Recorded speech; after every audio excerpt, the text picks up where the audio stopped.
Hello, everybody. I'm not a big fan of getting contractors to come to my house and do things and exploit me and charge me massive amount of money. So I'll usually do the repair myself.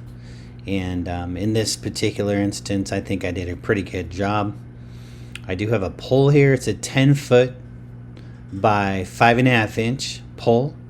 It is a support beam on the right-hand side of my house. It doesn't carry a lot of weight, but it's very important to have there, of course.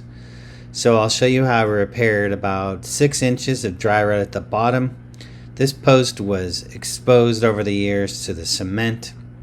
The way I just replaced it, I think it'll last a lot longer because now it has a 1/2 inch to 3/4 inch rubber base. And let me go ahead and show you what I did. Everybody, check this out. This 10-footer had metal siding on it, so that I would remember, I marked it southwest, northeast on the 2 pieces I removed. Also had some support beams at the bottom when I lowered it down or in case it came down, but I actually used a 4x4 on an auto jack to keep it up in the air. And then I'll have to repaint this 10-foot beam. I sanded and repainted. Here's a reciprocating saw. I think I used a 14-inch blade. Pretty easy to cut it out.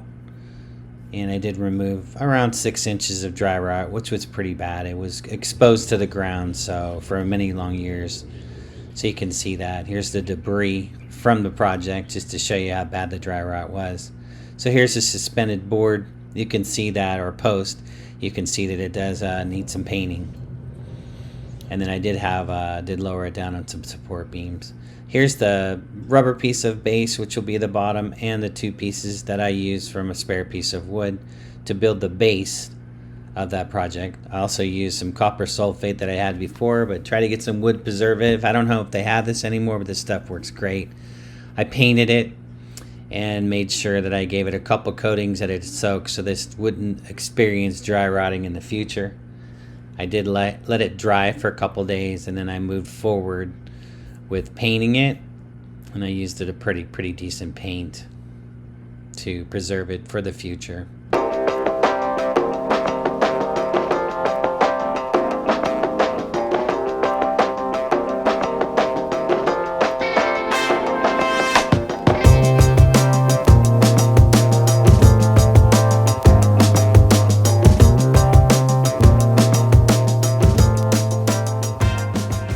Now regarding the post out front, I did use TSP to scrub it and sand it so I could get a good base on that post out front so I could repaint that a couple times. I used a good quality paint to preserve it before I put the metal facing back on it so that the entire project will probably last another 30 years, I'm guessing.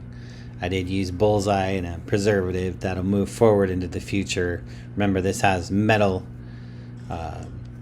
metal siding on it, so it'll be protected for the elements as well.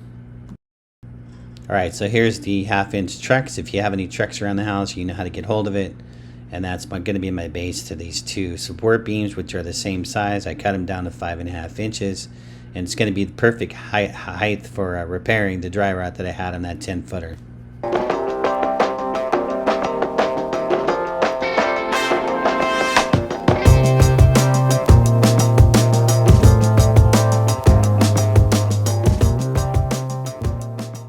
I always double coat everything that I paint. I always make sure it cures on the first paint process. Usually that's 6 hours or however long they say, but make sure you follow the recommendations on how long it takes to put the wood preservative on and then put on the paint so that you have a pretty good support block as far as repairing the dryrot. I use liquid nails to glue the wood together and also to glue the wood to the rubber base.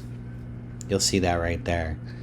Just give it a good amount and then put it together like a Lego puzzle, right?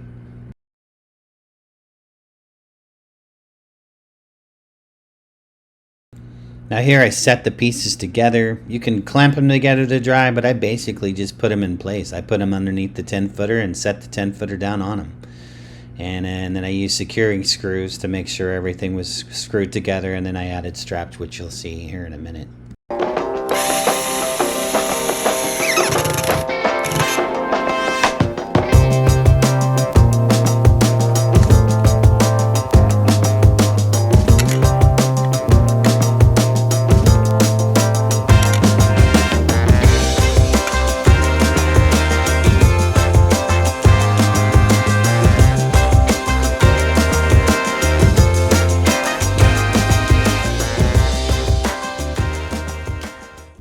Definitely make sure you get underneath and look and make sure you got rid of all the dry rot. It's very important you do. And then coat it a couple times, 2 or 3 times with this wood preservative to stop all that, dry rot.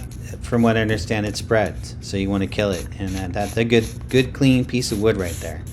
So after I sand it and get it all painted up, it'll be a good piece of wood with a good base on it.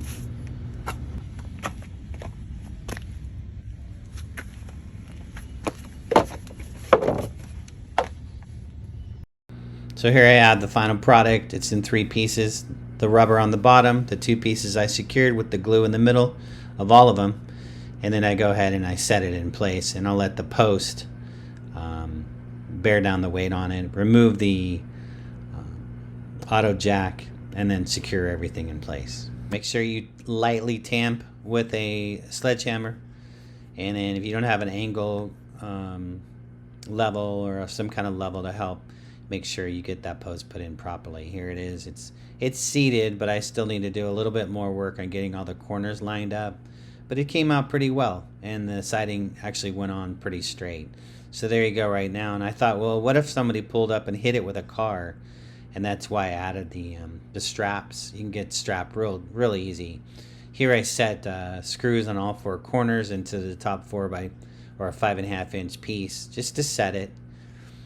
And I actually put glue on the bottom of the rubber too to the cement as well, but it's not going to go anywhere. That rubber base is not going to go anywhere.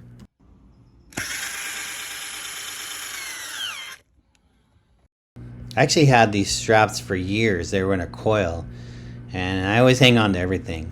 And what happened is I was downsizing and found these and thought these would work great on this post. So I made sure it was pretty flat so that the plastic siding would go on pretty easily, and secured them with a lot shorter screws. I think the screws on this were 1.5 inches, but the main screws that I used a minute ago, those were a good 3.5 inch screws. Of course, they're all exterior wood screws. And you can see if a car hit this, it wouldn't bust the bottom. It would probably just angle the post back, if anything, but no one's ever hit that post.